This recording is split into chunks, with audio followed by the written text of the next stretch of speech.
BJP अध्यक्ष JP Nadda पर हमला हुआ है। अब ये मामला आगे बढ़ता ही चला जा रहा है, तूल पकड़ता चला जा रहा है।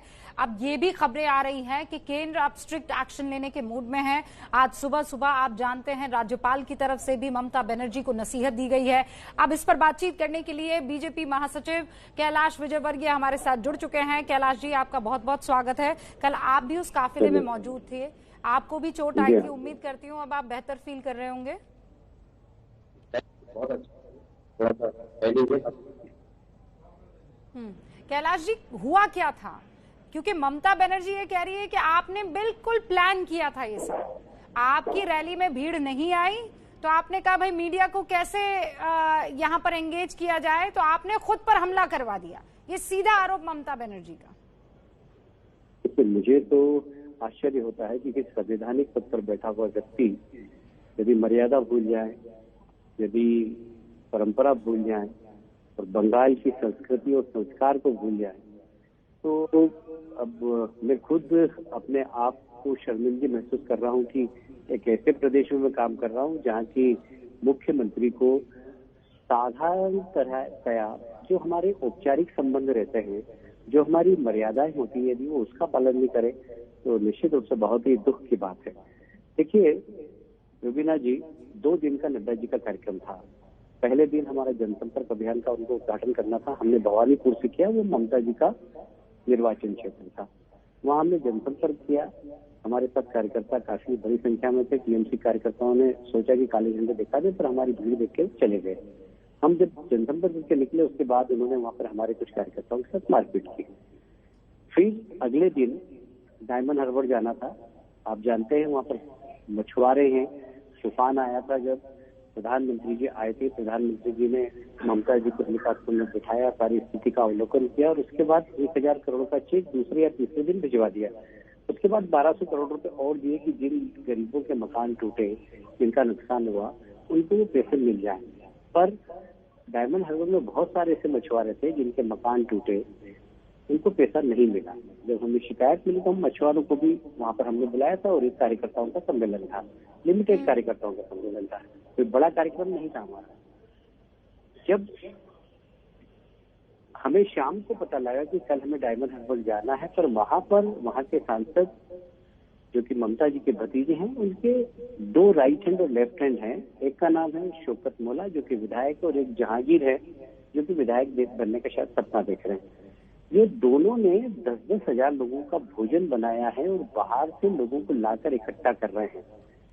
क्योंकि डायमंड हार्बर पहुंचने के लिए सिर्फ मात्र एक सड़क है। जब हमें पता लगा तो हमने हमारे प्रदेश अध्यक्ष दिलीप घोष जी से चिट्ठी पत्र लिखाया एसपी को, लोकल एडमिनिस्ट्रेशन को, होम सेक्रेटरी और भारत शासन के सेक्रेटरी को, होम को, कि भाई यहाँ पर ऐसा है, कल हमारे राष्ट्रीय अध्यक्ष का कार्यक्रम है पर रास्ते में 10-10 हजार लोग 2 जगह एकत्रित हो रहे हैं, ऐसी हमको जानकारी मिली है। लाइन ऑर्डर बिगड़ नहीं जाए, इस संबंध में जरा आप थोड़ा सा सावधानी रखें। हमने बकायदा पत्र भेजा सब जगह। फिर गवर्नर साहब को भी हमने बताया कि ऐसी संभावना है। गवर्नर साहब ने भी सीएस और होम सेक्रेटरी से बात की। आप आश्चर्य होगा आपको, सुबह पुलिस अधिकारी आए कि हम लेके चलेंगे। आगे पुलिस का पायलट चल रहा था, पीछे सेंट्रल फोर्स की गाड़ी थी, उसके पीछे नड्डा जी की गाड़ी थी, उसके बाद फिर सेंट्रल फोर्स की गाड़ी थी, उसके पीछे मेरी गाड़ी थी, मेरे पीछे मुकुलदा की थी, राहुल जी की थी। हम साथ में जा रहे हैं। आगे हमारे कार्यकर्ता उत्साही थे जो मोटरसाइकिल से हमको पायलटिंग कर रहे थे। उनकी संख्या करीब 100 के आसपास रही होगी। वो आगे चल रहे थे, काफी आगे थे, वो कम से कम आधा किलोमीटर आगे। जब हमने देखा कि मोटरसाइकिल पे हमला हो रहा है, मार रहे मोटरसाइकिल वालों को, पटक दिया, कुछ भाग रहे मोटरसाइकिल छोड़ के, उसके बाद जैसे हम वहां पहुंचे तो हम पे पत्थरों की बरसात हो गई। हमको समझ में नहीं आया कि क्या हो गया ये।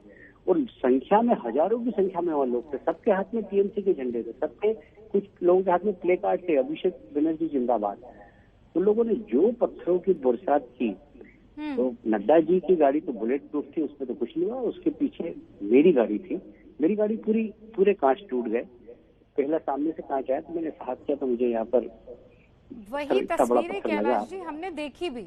आप ये कह रहे हैं, ममता बनर्जी ये कह रही है कि वो सैटेलाइट से आप लोगों ने तस्वीरें ले ली, आपको कैसे आभास हो गया कि आप पर हमला हो रहा है और फौरन कैसे फोन चालू हो गया? उन्होंने भरी रैली में इस सवाल को उठाया है। क्या आपको मतलब सब पहले से पता था? देखिए, हमारे साथ जो स्टाफ चल रहा है वो तो हमेशा इस प्रकार के सीन आते हैं तो वो बकायदा उसको लेता, क्योंकि सोशल मीडिया का युग है। जब वो वहां पर नारे लग रहे थे, नारे लग रहे थे तो नारे का उल्लेख था। अचानक आप देखेंगे कि सामने से एकदम पत्थर आया, और पत्थर आते हुए भी आपने हमारा वीडियो चलाया है, वो एकदम पत्थर आया और चोट लगी हमें बड़ी। हमारे अगर सुरक्षा वाले नहीं होते तो मेरा ख्याल है कि पता नहीं क्या होता आज हमारा। हम यहाँ आपसे बात करते हुए दिखते कि नहीं दिखते। सुरक्षा कर्मियों ने फिर स्टेंसिल लगाई, उस पर बहुत सारे पत्थर आए, हमारे सुरक्षा कर्मी तो घायल हुए। मुकुलदा हमारे सीनियर लीडर है, उनके हाथ में फ्रैक्चर हुआ है। काफी लोगों को चोट आई, लगभग 150-200 लोगों को चोट आई। अब उसके बाद ममता जी अब आगे का आपका किस तरीके से प्लान रहने वाला है? क्योंकि हमें यह खबर मिल रही है कि गृह मंत्रालय ने रिपोर्ट मांगी है। क्या आप लोग राष्ट्रपति शासन की भी मांग करेंगे लॉ एंड ऑर्डर को देखते हुए? निश्चित रूप से मेरा ऐसा मानना है कि भाई चुनाव यदि निष्पक्ष करना है, निर्भीक होकर मतदाता मत डाल सके, इसके लिए बहुत जरूरी है कि पश्चिमी बंगाल की पुलिस और प्रशासन के भरोसे अगर चुनाव हुआ ममता जी के नेतृत्व में तो चुनाव निष्पक्ष नहीं होगा। या तो राष्ट्रपति शासन लगाएं या फिर चुनाव आयोग ये सुनिश्चित करें कि चुनाव प्रक्रिया में भाग लेने वाली पूरी की पूरी मशीनरी वो सेंट्रल गवर्नमेंट के ऑफिस की होगी, चाहे वो इनकम टैक्स की हो, चाहे वो सेंट्रल एक्साइज की हो, चाहे वो बैंक के हो, प्लस सेंट्रल फोर्स लगे। यदि वहां पर स्थानीय पुलिस और स्थानीय कर्मचारियों के भरोसे चुनाव हुए तो निष्पक्ष हो ही नहीं सकते, चुनाव निर्भीकता से हो ही नहीं सकते।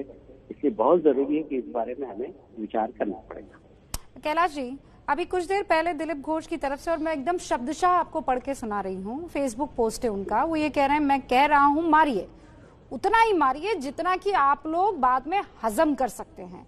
लाल डायरी में सब कुछ लिख कर रख रहा हूँ, सूद समेत वापस दे देंगे, बदल होगा बदला भी लेंगे। इसके क्या माने हैं कैलाश जी? ये तो धमकी हुई ना एक तरीके से कि रुक जाइए, हमें आने दीजिए सत्ता में, फिर हम बताते हैं। देखिए, मैं साधारणतः ऐसे विचारों के पक्ष में नहीं रहता हूं और मैं मानता हूं कि कभी भी बदले की भावना से इस प्रकार की कार्रवाई नहीं। मैं दिलीप भाई से बात भी करूंगा कि कम से कम ऐसे बयान से बचे, क्योंकि हम हिंसा के पक्ष से बिल्कुल भी नहीं। हम डेमोक्रेसी में हिंसा को कोई स्थान देना नहीं चाहते। आज भी हमारी ताकत ऐसी है कि हम जवाब दे सकते हैं। पर आप इस बयान का खंडन करते हैं कैलाश जी? इस फेसबुक पोस्ट का खंडन करते हैं? मैं इससे सहमति व्यक्त नहीं करता हूँ। मेरा ऐसा मानना है कि कम से कम जो जवाबदार हमारे पदाधिकारी वो इस प्रकार की भाषा से बचे, ऐसा मैं मानता हूँ। कैलाश जी, आपने 2 लोगों का नाम लिया है। आप कह रहे हैं कि राइट एंड लेफ्ट है ममता बनर्जी के भतीजे के, उन्होंने जानबूझकर ऐसी सिचुएशन क्रिएट की कि कल वहां पर जो हादसा हुआ वो हो जाए। तो क्या आप उन दोनों के नाम के सहित एफआईआर दर्ज करवाएंगे? बीजेपी ये काम करेगी? निश्चित रूप से हम उनके नाम जल्द रिपोर्ट करेंगे। उनकी वीडियो जिसपे कि वो भाषण दे रहे थे वो भी हमारे पास आ रहे हैं, उसके साथ हम रिपोर्ट करेंगे। आप ये कह रहे हैं कि ये सब प्लानिंग टीएमसी की तरफ से की गई थी, लेकिन फिर आप लोकतंत्र में देखें तो कैलाश जी, आप भी कार्यक्रम कर सकते हैं और कोई और पार्टी भी कार्यक्रम कर सकती है, इसमें किसी को रोका थोड़ा ही जा सकता है। बिल्कुल नहीं, हम तो रोकने पे विश्वास ही नहीं करते। प्रजातंत्र की खूबसूरती यही कि विपक्ष का भी सम्मान हो। देखिए, मैं तो मध्य प्रदेश में राजनीति करता हूँ।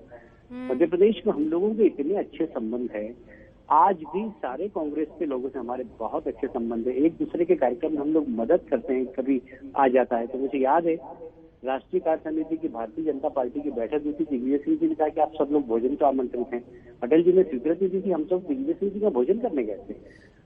हमारी सरकार थी जब कांग्रेस का कार्यक्रम था, हमारे पास जैसी खबर है हमने कांग्रेस को सारा इंफ्रास्ट्रक्चर उपलब्ध कराया, क्योंकि ये सौजन्यता की राजनीति होना चाहिए। विपक्ष प्रजातंत्र की खूबसूरती है ये। पर मैं सारे देश में रूबिका जी घूमता हूँ, मैंने बंगाल शरीफ की विंडक्टिव पॉलिटिक्स और बिल्कुल मतलब इस प्रकार के आदमी मर भी जाए उसकी चिंता नहीं। कल का जो हमारा हमला था, मैं सच कह रहा हूँ, ईश्वर को साक्षी रख करके 1 मिनट के लिए तो मुझे ऐसा लगा कि हम हमारे देश में कि कहाँ पर है, पुलिस खड़ी हुई है, हमारे राष्ट्रीय अध्यक्ष के ऊपर इतने बड़े बड़े पत्थर फेंक रहे हैं, मुझ पे इतने बड़े बड़े पत्थर फेंके, पीछे सब गाड़ियां फोड़ दी, कहाँ है हम, पुलिस के सामने हो रहा है, हम अपने देश में है कि कहीं बाहर है, ऐसा लगा हमको। ये सवाल तो लगातार उठ ही रहे हैं ना कैलाश जी, क्योंकि लोकतंत्र की आप बार बार बात करते हैं। ममता बनर्जी बड़े बड़े मार्च निकालती है, लेकिन जब उनके राज्य की बात आती है तो वो सारा लोकतंत्र जो है ताक पर रख दिया जाता है। मुझे ये बताइए अब आगे का क्या ब्लूप्रिंट रहने वाला है, क्योंकि आपको लगता है कि ये मामला यहीं पर थम जाएगा, चाहे वो राजनीतिक हत्याएं हो, चाहे वो इस तरीके की पत्थरबाजी हो? ये तो ऐसा लग रहा है कि इस बार के चुनाव बहुत खतरनाक होने वाले हैं। देखिए रुचिका जी, बंगाल हमारे लिए सिर्फ सरकार बनाने के लिए नहीं, बंगाल हमारा सीमावर्ती प्रदेश है, वहां से घुसपैठी आ रहे हैं, वहां से आतंकवाद आ रहा है, वहां से हथियार आ रहे हैं, वहां से स्मगलिंग हो रही है, तो देश की आंतरिक सुरक्षा का भी सवाल है। और इसलिए बंगाल का चुनाव हमारे लिए सिर्फ सरकार बनाने का नहीं है, देश के लिए बंगाल को जीतना बहुत जरूरी है। फिर बंगाल के संस्कार और संस्कृति मैं कह सकता हूं कि बहुत रिच है। यहाँ के अगर महान पुरुषों की बात करें, यहाँ की भाषा की बात करें, यहाँ के साहित्य की बात करें, यहाँ की कला की बात करें, यहाँ के संगीत की बात करें, यहाँ के भक्ति रस की बात करें, स्वामी विवेकानंद या चैतन्य महाप्रभु, बहुत उच्च परंपरा है बंगाल की। पर कल इस घटना के बाद मुख्यमंत्री जी का बयान, जिन शब्दों से उन्होंने हमारे राष्ट्रीय अध्यक्ष को नवाजा है, मैं समझता हूं बंगाल का एक भी नागरिक खुश नहीं होगा। ये बंगाल की संस्कार नहीं है, ये बंगाल की संस्कृति नहीं है, बंगाल की भाषा नहीं है, इतनी दरिद्र भाषा नहीं है बंगाल की। डेमोक्रेसी में, प्रजातंत्र में बदले की भावना नहीं, जनता सबक देगी, और इसलिए हम इस मानसिकता के अंदर है कि हमको बंगाल, लेकिन ममता बनर्जी ये कह रही है कि आप लोग आकर वहां पर हिंदू मुसलमान कर रहे हैं, आप लोग आकर तुष्टीकरण की राजनीति कर रहे हैं, पोलराइज करने का पूरा मामला वो बार बार आपके ऊपर इस तरीके का, और वो कह रही है मैं दिल्ली आती हूँ तो मेरा घेराव नहीं होता क्या? मुझे पता नहीं, हम लोग ने तो कभी उनका घेराव नहीं किया, और हम तो वो मुख्यमंत्री हैं, उनका बिल्कुल सम्मान भी करते हैं, कभी भी उनका घेराव नहीं किया। पता नहीं किन्होंने उनका घेराव किया, मुझे नहीं मालूम। पर हाँ, मैं इतनी बात जरूर कहना चाहूंगा कि डेमोक्रेसी में बदला जनता लेती है। हम इंतजार करेंगे, हमने अपना माइंडसेट बना रखा है कि बंगाल में हमको बंगाल जीतने के लिए कितना बलिदान देना होगा, हमारा माइंडसेट है, क्योंकि बंगाल को बचाना देश की आंतरिक सुरक्षा के लिए बहुत जरूरी है। तो हम अपने माइंडसेट जो हमने बना रखा वो इसी प्रकार का बना रखा है। हम बदले की भावना से बिल्कुल नहीं, हम हिंसा की राजनीति पसंद नहीं करते। हमारे पास ताकत है, अभी केंद्र में हमारी सरकार है, हमारे पास यहाँ पर कार्यकर्ताओं की भी ताकत है, पर हम हिंसा की राजनीति पसंद नहीं करते। और हम चाहते हैं कि जनता इसका जवाब आने वाले विधानसभा चुनाव में दे, क्योंकि कैलाश जी आप कह रहे हैं केंद्र में हमारे पास ताकत है अभी बहुत, केंद्र में भी हमारी सरकार है, इसके क्या माने? आपके इस स्टेटमेंट का दूसरा मतलब ये निकल सकता है कि केंद्र सरकार के रहते आप लोग यहाँ पर फायदा उठाने की कोशिश कर सकते हैं। पता ही नहीं, मैंने आपको बताया कि हम इस बात पे विश्वास ही नहीं करते। हमें जनता पे विश्वास है, हमारा नेतृत्व पे हमको विश्वास है। मोदी जी का नेतृत्व है, मोदी जी के नेतृत्व के प्रति बंगाल की जनता दीवानी है। मैं सच कह रहा हूँ रुबिका जी, जब मोदी जी आते हैं यहाँ बंगाल में तो हम जितना बड़ा मैदान चुनते हैं वो मैदान छोटा पड़ जाता है। ये दीवानगी है मोदी जी। हम मोदी जी के नेतृत्व में यहाँ पर चुनाव जीतेंगे, सरकार बनाएंगे, और एक बंगाल की जनता के मन में सोनार बांग्ला का जो सपना है उसको सार्थक हम करेंगे, ये हमें विश्वास है। कैलाश जी बहुत बहुत शुक्रिया बातचीत करने के लिए। राजनीतिक लड़ाई ठीक ठाक लगती है, लेकिन वो कल भी हमने मास्टर स्ट्रोक में कहा था रक्त रंजित नहीं हो जानी चाहिए। बहुत बहुत शुक्रिया, अपना ख्याल रखिएगा कैलाश जी।